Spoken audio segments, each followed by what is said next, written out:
ทุกคนอันนี้คือเป็นช่องใหม่ของเอ็มด้านะคะก็จะเป็นช่องทำสกุชชี่แล้วก็บีบสกุชชี่แล้วก็ตอบกับคอมเมนต์นะคะ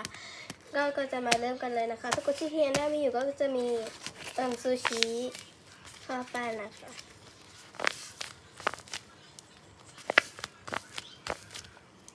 ต่อไปก็จะเป็นพระจันทร์พระอาทิตย์กับก้อนเมฆ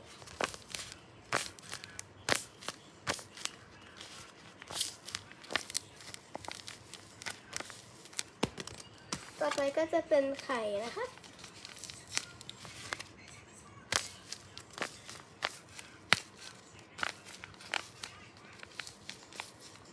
แล้วก็จะเป็นไอศครีมนะคะ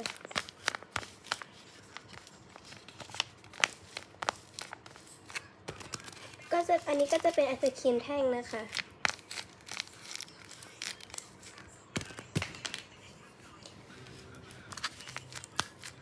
ต่อไปก็จะเป็นชาไข่มุกนะคะ